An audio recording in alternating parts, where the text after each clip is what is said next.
All right, welcome to the Diabetes Empowerment Summit. I am your co-host, Danielle Hargenrader, founder of Diabetes Dominator Coaching and Love Yourself to Health group coaching membership. I am beyond excited today to bring you someone who is highly influential in my nutritional learning developmental stages and continues to influence me highly today, Dr. Joel Fuhrman. I'm going to read you his bio because I know a lot of people I've spoken to are not familiar with his work, which I think needs to change. So I'm going to give you just a quick rundown, and then we're going to hear what Dr. Fuhrman has to say. So Dr. Joel Fuhrman is a board-certified family physician and nutritional researcher who specializes in preventing and reversing disease through nutritional and natural methods. He's the president of the Nutritional Research Foundation and author of 7 New York Times bestsellers on the subject. As one of the country's leading experts in nutritional and natural healing, he has appeared on hundreds of radio television shows, including Dr. Oz, Live with Kelly, Fox, CNN, Today, Good Morning America, Discovery Channel, the Food Network, and he also has his own PBS television programs directly addressing the crisis of obesity and chronic disease plaguing America. His latest 2 books, which we're going to talk about, are Eat for Life and The End of Diabetes, and I am just very excited. So Joel, or Dr. Fuhrman, thank you so much for joining me today. How are you? My pleasure. I'm great, and I'm excited to talk to you. Sweet. And to all your listeners, of course. Absolutely. So, all right, guys. So Dr. Fuhrman does not have diabetes himself, but he is definitely somebody who has been highly focused on not just diabetes, but the reversal of all things that we kind of bring into our lives somewhat that has to do with nutritional intake. So I would like for you to, I'm just going to say to the people out there, I started reading Eat to Live, which is a new one out now, Eat for Life, when I was studying nutrition back in 2000, 2001, 2002, 2003, in that range time. So the nutritarian lifestyle is kind of the coined phrase that you came up with to kind of talk about the way that you have discovered heals people. So I would love to hear you talk about that. I know that had something to do with your father, as my learning had a lot to do with my father's unwell habits as well. So give me a little background about that and where nutritarian lifestyle came from. Well, I've had a passion for learning about nutritional science since I was a teenager. You know, when I was young, my father was overweight and sickly, and we started reading health books together for him to get healthier. I was on the world figure skating team. I was 3rd in the world in pairs figure skating with my sister as a pair skater. So we were always eating healthy just for performance purposes and not getting sick. But as I as I became older into my 20s, I realized that my passion for nutrition and my learning at that point that you don't have to have heart attacks and strokes, that high blood pressure and heart disease is reversible. People can get rid of type 2 diabetes and become non-diabetic. Asthma is a reversible condition, as is the autoimmune diseases that plague Americans, like psoriasis, ulcerative colitis, rheumatoid arthritis, lupus. One of my greatest rewards has been to reverse people with severe lupus and nephropathies getting back to normal again through nutritional excellence. What I'm saying right now is the foundation of a nutritarian diet describes the dietary excellence that maximizes human lifespan and slows aging. But in the process, the pinnacle of nutritional excellence also can work therapeutically to reverse disease and enable people to get completely well. So the last 3 decades, I've attracted people from all over the world who don't want to be sick anymore. And I would say that more than 90% of people who are type 2 diabetes who follow my program become non-diabetic within 6 months. And I did publish a study on that.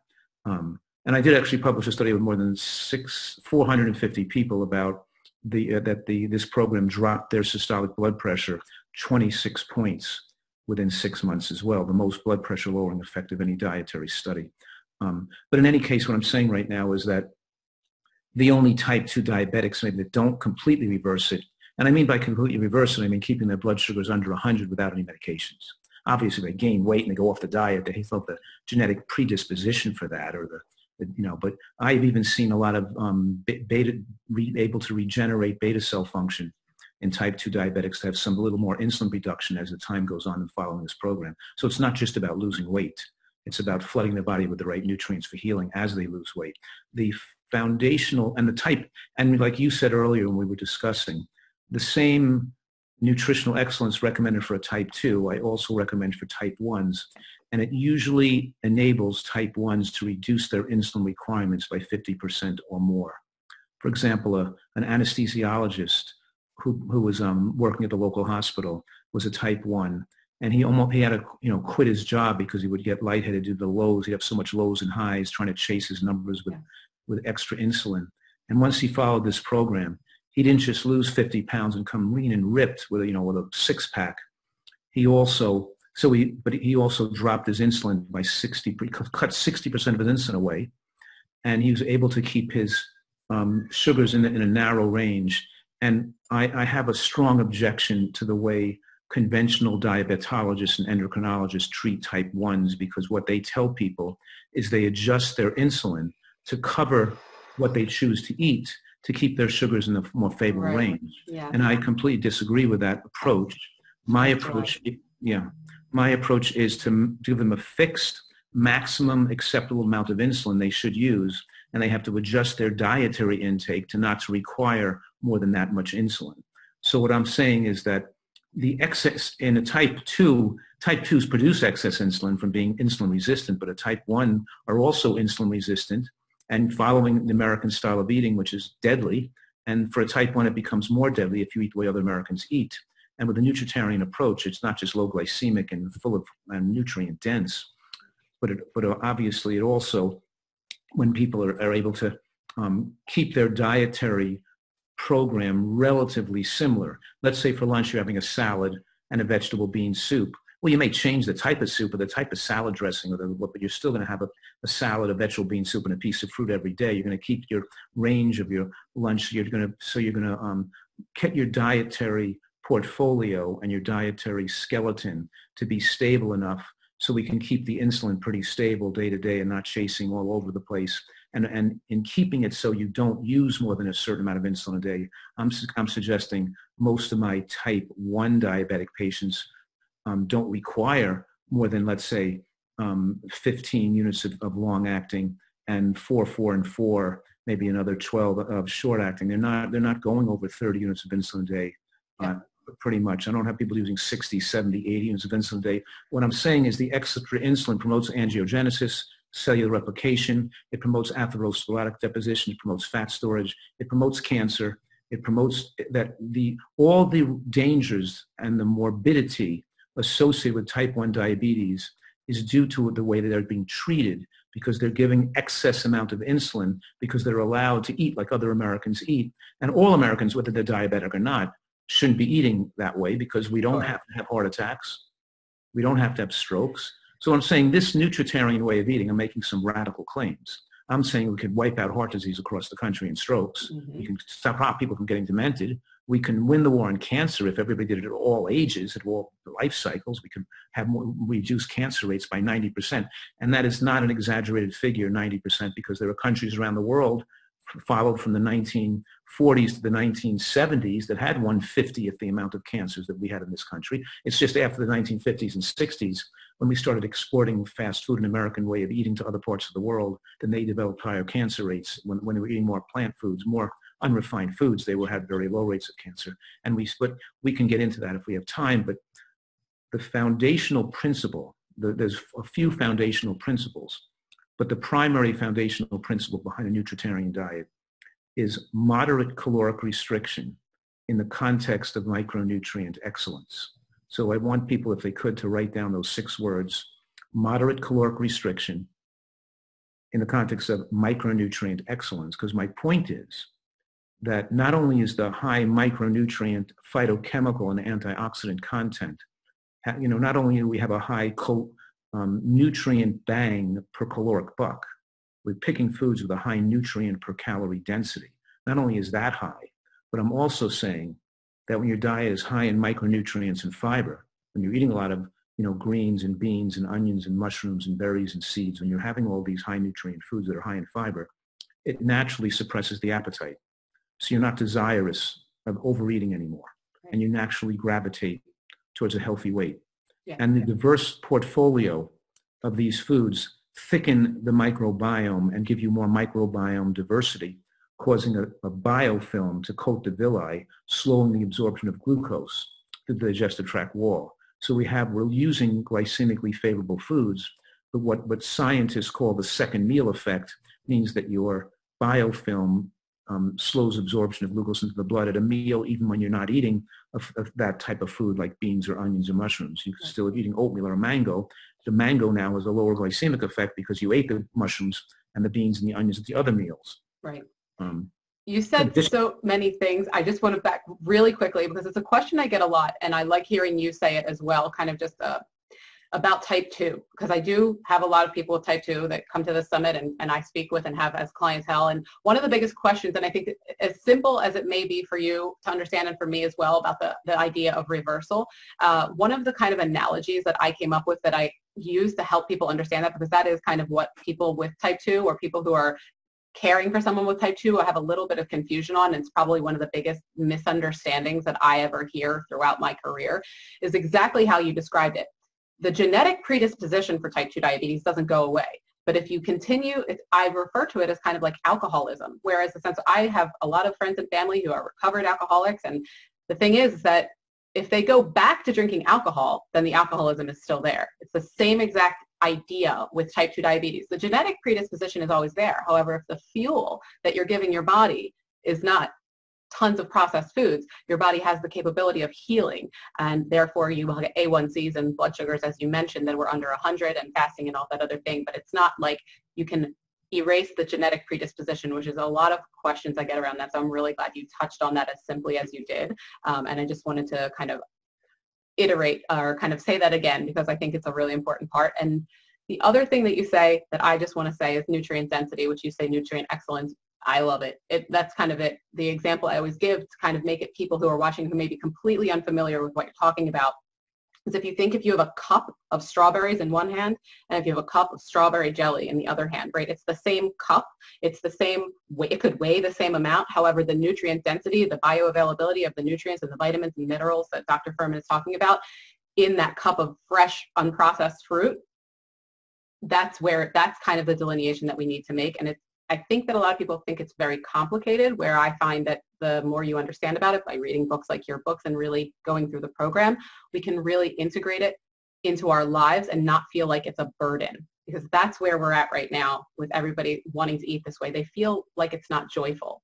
So I kind of wanted to ask how you address that, if you do at all, kind of, because all of the client studies you talk about, clearly those people are filled with joy. How do you is there anything that you go through to kind of get people over that initial hump where it's more mental than anything? It's like a mental hurdle to say, oh, eating this food is not fun, or eating this food is not joyful, whereas I think you and I know from doing it for so long, it absolutely is.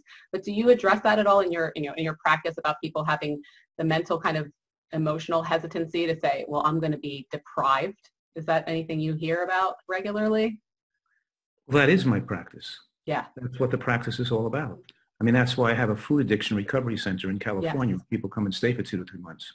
And that's why I employ counselors that specialize in food addiction. Yes.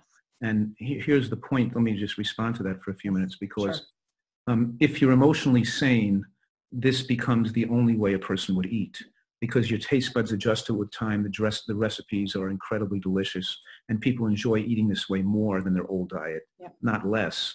But it takes time to achieve that over time. You don't, a person that comes to see me as a patient, I'll say, do you want to, control your diabetes a little better, or do you want to get rid of it completely and be non-diabetic and really have a long and healthy life? And they say, no, I want to have a long and healthy life. I want to get rid of my diabetes completely. And I'll say, then don't think about what you should eat, and don't decide what you should eat. And let's not talk about what you like to eat, what you want to eat, what you think we should eat, what you think is healthy to eat, because all those decisions you made in the past that you thought were doing the right thing and what you were choosing to eat obviously didn't work for you because you're overweight and you have type 2 diabetes.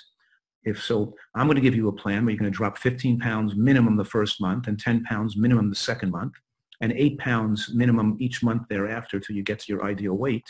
And by month 3, you shouldn't be on any medication. Or even month 2, you shouldn't be on any medication. And by month 6, you're going to have favorable hemoglobin A1Cs that are going to be below 5.5 for the rest of your life if you follow my advice. But I'll guarantee you that you will love this way of eating. It will be a preferred way to eat, for taste, for pleasure, for joyfulness in life, if you get through that 6-month period. But it's not going to happen the first few weeks I'm doing this plan, because obviously your taste buds adjust to what you get used to eating, and you're a food addict. If you weren't a food addict, you wouldn't be diabetic. How come you wouldn't be overweight if you weren't a food addict? 88% of our population has a BMI above 23. Unless a man's BMI is below 23 and a woman's BMI is below 22, they can't be healthy. There's no such thing as a healthy overweight person, completely a myth, even if their cholesterol is not high.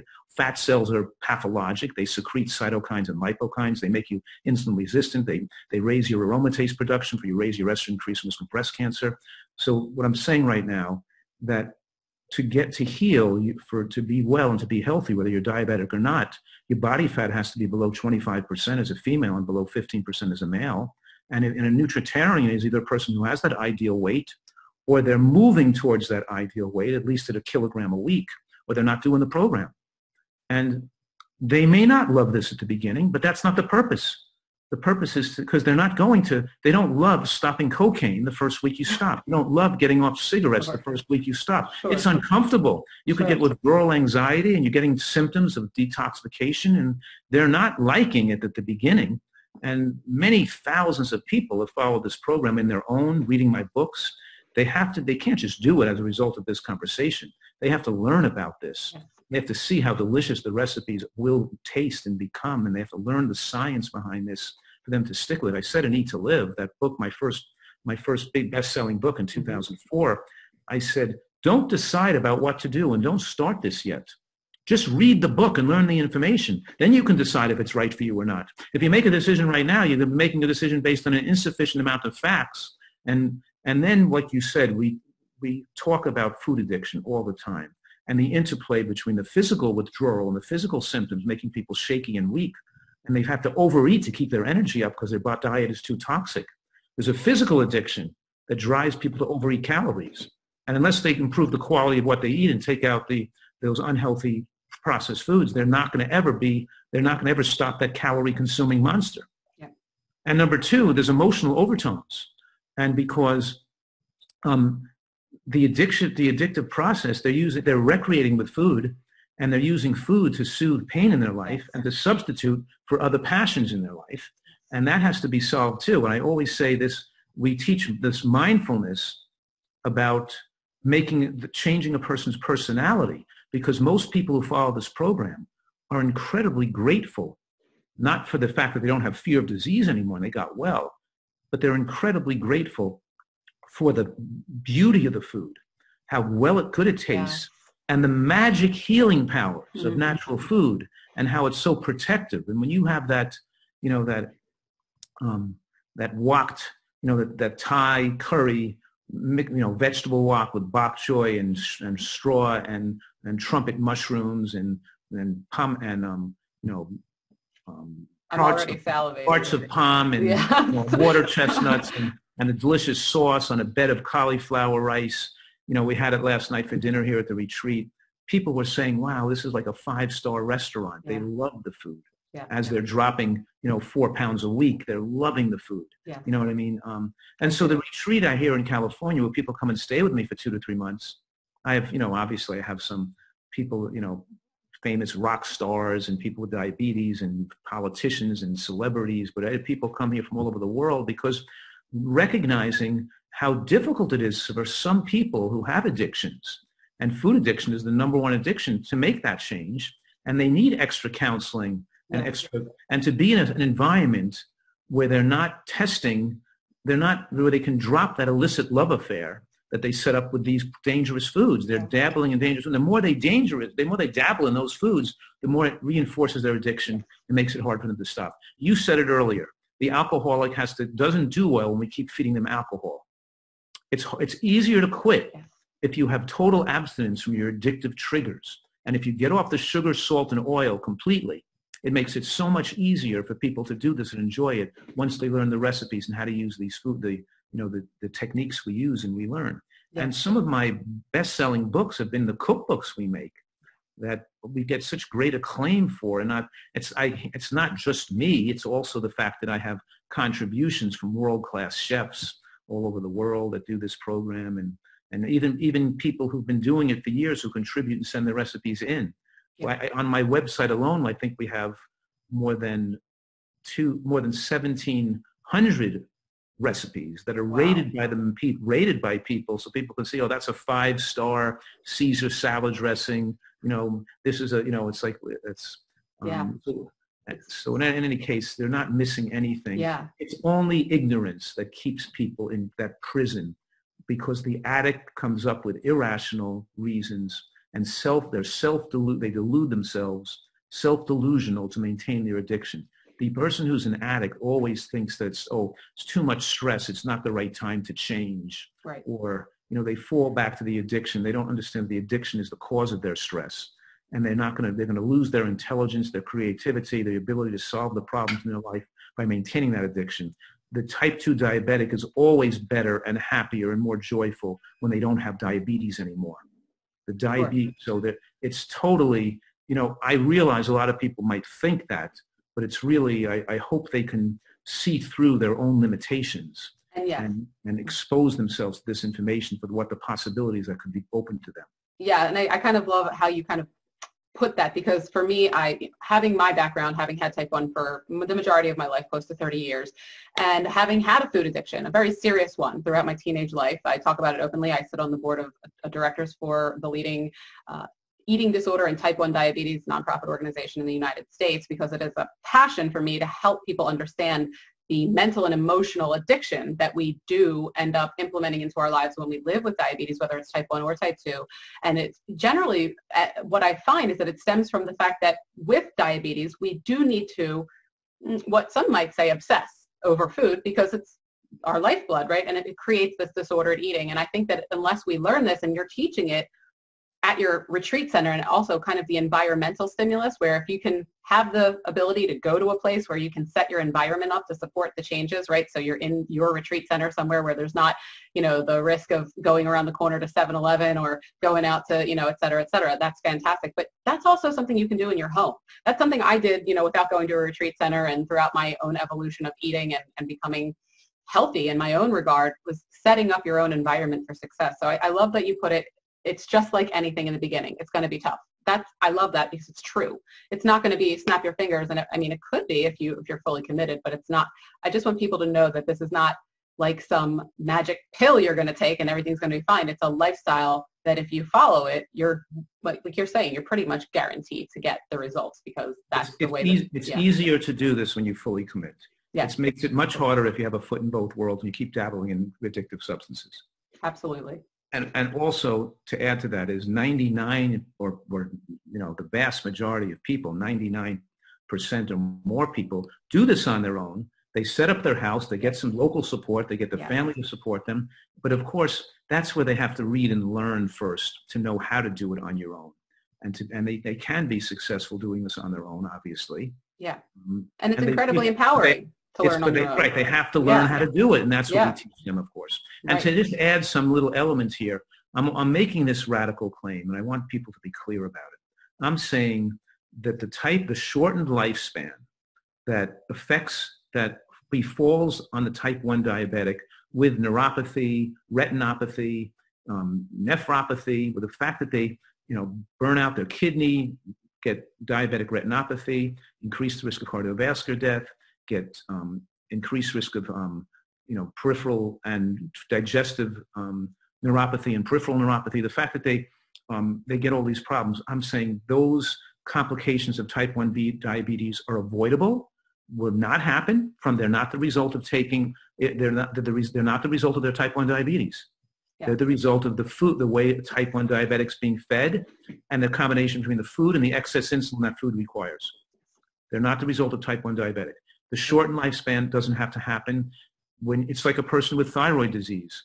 If you give them the right amount of thyroid hormone, they can live to be 100 years old.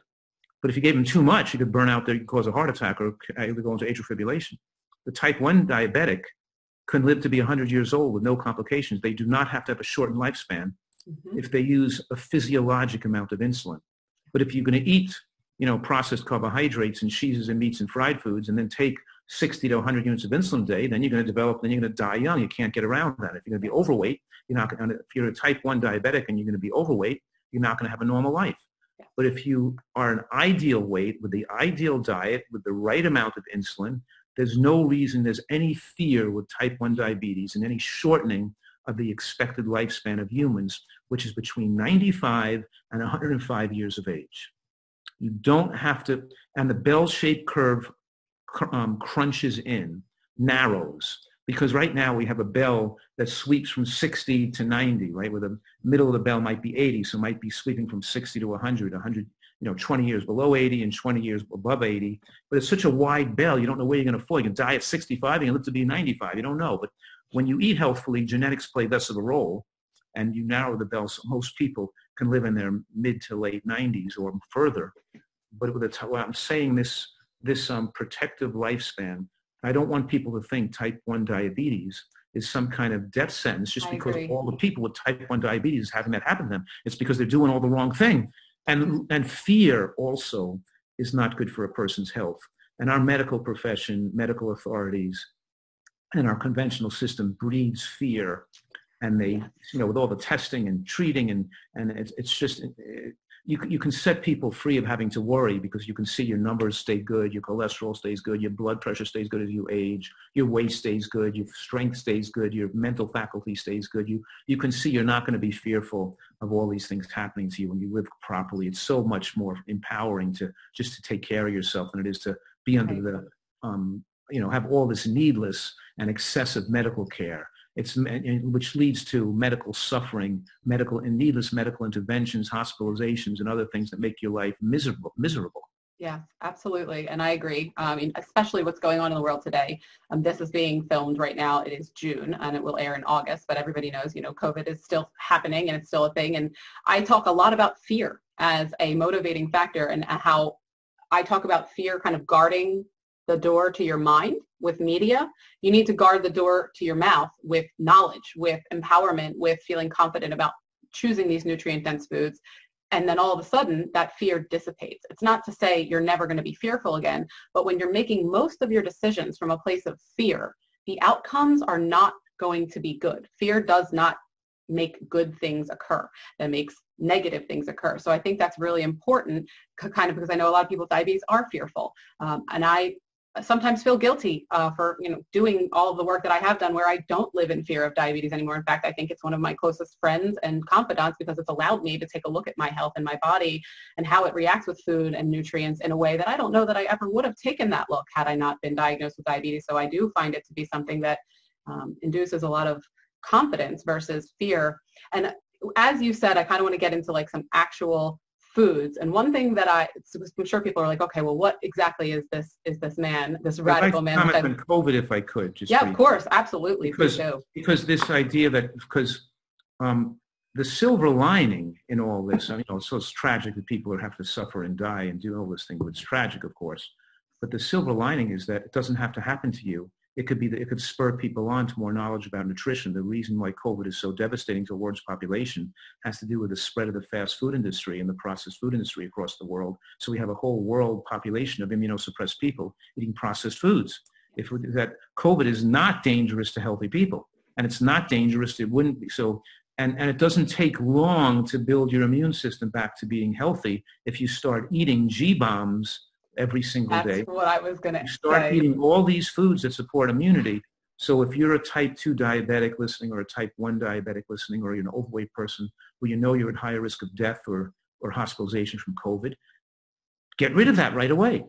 Within 2 or 3 weeks, you could reduce your risk of death by more than 100-fold when you start eating properly. An extra reason why, because we lower the inflammation, the CRPs go down, the chronic high levels of white blood cells go down, the responsiveness in the immune system improves. Of course, COVID is dangerous because of all the pro-inflammatory state in people's bodies and so much advanced glycation end products and reactive oxygen species circulating, and the white blood cells are shot from being overly stimulated. It's all, and the cytokines dumping from fat supplies, which cause cytokine storm. It's all doesn't have to happen to a healthy person. So all this is a big fear about nothing if a person has been living healthfully. It's just that so much of our population is so divorced from what healthy living is like. They don't even recognize it anymore. No concept about health. Yeah, and as you mentioned, I think that's one of the biggest kind of misconceptions about getting healthy or getting onto the journey of being healthy, that it has to take forever for you to experience some of the incredible healing benefits, whereas I kind of equate it to exercising with diabetes. It's like you can do about 6 to 8 minutes of walking and you will start having your blood sugar being lowered. That's how long it takes. People think you have to exercise, for an hour to have, it's like, no. And the same with you, kind of getting back to the G bombs, which when I was looking at that, my mom's name is Gail and my friends call her G. And it's probably all of her favorite foods in that description. So when I saw it, it made me smile about greens, beans, onions, mushrooms, and seeds. Berries and seeds. I missed the last B, but these are usually readily available, some of them, to most people, regardless of availability of food, right? A lot of us can get beans, right? A lot of us can, even an organic can of beans can go for like under $1 at a lot of supermarkets lately that I've seen, if you get the store brand. So kind of talk a little bit more about the G bombs and maybe just about how easy it is for people to just start implementing that into their daily life. Yeah, I did mention earlier that's right. The G bombs is the acronym that tells people the particular food groups with the most powerful association with longer lifespans. Yes. And lower rates of cancer. So we want the dietary portfolio to include those foods almost every day or every day if possible. And green vegetables are our immune systems are dependent on green vegetables. So a diet, you cannot have good health without a diet rich in green vegetables. It's impossible. So you have to eat both raw and cooked vegetables every day. And some people aren't used to eating vegetables and they maybe don't digest them well at the beginning either, which they may have to blend them or cook them more or eat less of them at the beginning. But you can't achieve optimal health. Our body's dependent on it. And so the skeleton of this diet revolves around having at least one salad a day of raw vegetables chopped up. And the salad includes something raw cruciferous on top, like cabbage or bok choy or kale or arugula or, something. And with a dressing made from some nuts or seeds, not oil and vinegar, but nuts and seeds and vinegar. And of course, some kind of, tomato sauce, garlic, roasted, roasted, some kind of thing to make it taste good. Sure. Some kind of dressing recipe. But and then beans and onions and mushrooms, which we eat mushrooms and beans cooked. Beans are usually soaked overnight and they're cooked well into a soup base or a stew or a chili, because beans are the carbohydrate food with the most favorable glycemic effect and also they have the most resistant starch and fiber and inositol pentakisphosphate. That there's all types of reasons why we eat beans, but all the carbohydrate calories in beans are not biologically accessible to the body. So it's the brain, the apostat in the brain senses you had the 150 calories, but then when you digest that, you only got 100 calories in because the other 50 calories passed into the toilet. So your appetite was reduced by 150 calories, but only 100 of it came into the body. Yeah. So some of those calories are lost due to the resistant starch. But in any case, and then so you have, the soup made with onions and mushrooms, because mushrooms have tremendous effect on, and even cooked mushrooms, on changing the microbiome. They have anti-angiogenic effects. Angiogenesis is needed to promote the growth of fat on the body. And so excess insulin promotes angiogenesis and fat growth.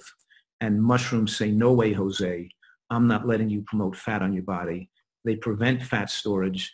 They shrink the excessive flow of oxygen and nutrients to the fat supply, and they aid in the shrinkage of fat, and they have anti-diabetic effects. They're rich in ergothioneine and other benefit, and they also have anti-aromatase activity. The mushrooms actually lower body's estrogen, protect the breast from stimulation from the excess estrogen, and fat cells produce extra estrogen. So mushrooms have this, they're the best medication, so to speak, to use mushrooms, and there's so much beneficial effects.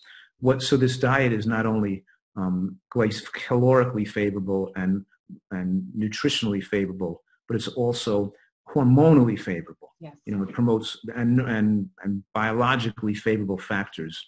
And so when we use all these foods synergistically together in one dietary portfolio, we get the most benefits. Even flax seeds, chia seeds, sesame seeds, those lignans have anti-estrogenic effects too, and anti-angiogenic effects as well. The food actually is medicinal. It's not just lower calories. There's also medicinal substances in these foods. Yeah. So this diet is designed, we're using modern nutritional science, which is an unprecedented opportunity in human history. We actually can live longer than ever before in human history and understand the disease causation and how to prevent these diseases from people getting them through this right portfolio of food that we're designed to eat as a human species, like a primate. All the primates are heavily dependent on green vegetables. And as a human, we are even more heavily dependent on green vegetables, mushrooms, and onions. Every cell in our body has an ergothioneine receptor from mushrooms on it. If we were not designed for mushrooms, why would they put why would the body have an ergothioneine receptor? Why is the NRF2 transcription protein that activates the part of our DNA that protects removes toxins and repairs DNA damage, called the ARE, the antioxidant response element, that transcription protein activates the healing properties of cells and the ability of cells to suppress genetic alterations or genetic defects, is fueled by isothiocyanates, which come from green cruciferous vegetables. We are dependent on the nutrients in green cruciferous vegetables, and by not eating them, we can't be normal. You don't want to eat them, then you better live close to a hospital. Yeah, no, I agree. And just hearing you talk, it just makes me very grateful that I love, greens and mushrooms and onions, and I have them almost every single day. And they're a huge part of and I don't know whether that was influenced by you years ago or not, but I do love the way they taste, and I'm very grateful for it. And I just kind of want to bring it around to one other quote that I heard you say that is something that I promote, because I am a very big believer in all of the psychoneuroimmunology, the human body having everything it needs to regenerate itself whenever anything is wrong. And I wrote it down, it said, you called the body a protective self-healing machine, which I love. And I just kind of want to say, just to hear you speak on what you're saying, all these things about all of the genetic and the receptors, but really about the body being a machine, for lack of a better term, that is actually programmed to heal us from anything that happens. And you see that happening, I'm assuming, in your work, whether it's reversing of type 1 or less insulin in type 1, reversing of type 2, all of these reversals. It's because the body is that machine, and there's no body that doesn't have that protective healing capability. We all have it, right? I think a lot of people think that if they have this disease, they no longer have that natural protective healing machine. And I just kind of wanted to... They're so improperly brainwashed by modern society to think that disease is predominantly genetic, and that our solution to diseases are go to doctors and take pills and pharmaceutical products that we learn in medical school are mostly carcinogenic. And, so the point is that we have a pill for everything. And what I'm saying with the it's tremendously empowering for people to understand that disease is not natural to get. It's not natural to develop high blood pressure and develop heart disease and have strokes and become demented. It's not natural to get breast and prostate cancer. That's not the way the body is headed. That's just because we're living in such a distorted and disease-causing environment. If you live in a cesspool of toxins and bad food, then you develop those problems. But if you live in an environment of healthy food, you don't develop those problems. The body's not designed to. Matter of fact, cancers weren't even mentioned in the scientific literature until the 17th century. The most prominent cancer in the 17th century was scrotal cancer, who they found mostly in chimney sweeps and people worked around smokestacks. The point is that most breast cancers didn't have high incidence, hundreds of years ago. The point is this is the result of how we're choosing to eat and how we're choosing to live, and all the mistakes we've made. We create our own cesspool of ill health. So it's really, diseases are avoidable, and it should be reading, writing, arithmetic, and nutritional science taught in grade schools. We should, people all say to me, well, why shouldn't doctors know this stuff? And why don't doctors learn more about this in medical school? And I'm saying that's irrelevant. Do we wait till a person gets lung cancer to have them quit smoking? Or should everyone as a child know they shouldn't be smoking? Or only should doctors tell people who develop lung cancer that they should be the ones quitting? Should we wait till people have a heart attack or go to a doctor with diabetes to tell them they shouldn't be eating processed carbohydrate, white flour, maple syrup, honey, sugars, sweeteners, and oils? Should we wait till they get those diseases, or should everybody know that? Because as you know, 40% of the heart attacks, people are dead on the spot. Right. With their first heart attack, they're dead. They don't make it to the hospital alive. And you know what? And the interesting thing is that a lot of those people, the majority of them, never even knew they had heart disease. Their first symptom of heart disease was their death. Yeah. You know what I mean? We don't wait till something's bad happens. This is my major objection with the American Heart Association's view on salt. Yes, when the person gets to be sickly, then you tell them to cut the salt back. That's the stupidest thing in the world. Why wait till they get sick before you're going to, cutting the salt back is good, and you do it before you get sick. You don't wait till after you get sick to cut it back. I couldn't agree more. The whole thing is so stupid. So it has to be we have to apply this, we have to paint this brush of good health on our entire population, not only on sick people. It's not just the diabetics that should be eating healthy. Your whole family should be eating healthy. Why should you want your family to have developed serious illnesses? Yeah. So my approach for type 1 diabetes, and you said your approach for type 2 and type 1 isn't that different, which I agree. And my approach for type 2 and type 1 isn't that different from the way I approach other people without type 2 or type 1. Because I'm eating the same diet I'm telling you to eat. I don't have either one. Yeah. You know what I'm saying? I absolutely know what you're saying. And hearing you talk sounds like me going on my rants sometimes, because I also consider myself radical, because people have called me that before, because I believe things that I've seen happen. And I agree. Why did I have to wait until I decided to take control of my own health at around 18 or 19 years old to even know what a macronutrient was? Why didn't somebody teach me what a macronutrient was in school? Why is that not part of the health classes that we have, gym and health? It's like, I'm sitting here learning about the reproductive system, which is great. And I'm a big proponent of knowing about that. But I think it's more important in 5th grade that I know what the difference between a fat, a carbohydrate, and a protein is, and to even know what the word macronutrient means. And I kind of just bring it around to the people who are watching who may be feeling frustrated or feeling cheated or whatever the case may be. Don't waste your time on feeling that way. You're right. You're validated, right? You should have been taught, but you weren't. So it's not your fault, but it is your responsibility to learn now that you know better, now that your awareness has expanded. That's exactly what I had to go on my own journey and go to college and do my own experimentation to get a hold of my eating habits and get rid of my binge eating addiction that I had for over 7 years, and to really understand the psychological parts of it, but also the physical. Look, when 80% of the food in your supermarket is not food, it's like a food-like item. Yeah, we are at a disadvantage, but humans are resilient. We can do better. Every single person watching this can do better for themselves nutritionally, and you deserve it. I think the whole point is you deserve it. Your family deserves it. Let me just give you people a few tools that may help them. Please. Because I'm strongly recommending that diabetics type 1 or type 2 read The End of Diabetes. It's not just for type 2. It's for type 1 should read that book, The End of Diabetes. My most comprehensive book that overviews the whole program with excellent recipes, and there's a lot of great recipes in that book too, is my newest book is called Eat for Life. Eat for Life. And then lastly, if they want, I have a Teach 20 Diabetes booklet, which is also available, which gives 20 days of diabetic menus, shopping lists, and recipes to reverse type 2 diabetes within 20 days with all the recipes you would need for the whole month. It doesn't have as much information as the End of Diabetes book, but it has more of a comprehensive how-to approach of when you go to the supermarket, this is what I want you to shop for, and this is what you're going to make the first week and cook. And they taste the food, and it's delicious, and shows them how to make every single recipe in it. So I have the tools people will need to, if they want to make this really easy for them, and they can start with reading one of those books. Absolutely. And all of the links that he's mentioning are going to be directly, you don't have to go searching for them. Every single link is going to be populated directly under this, so you can just scroll down and click them and go get them right now. I highly recommend doing so. I was going to say, I didn't want to interrupt you, but I just wanted to let everybody know, they don't have to run away to find these links. They'll be right under the video. Terrific. Yeah, absolutely. Sounds good.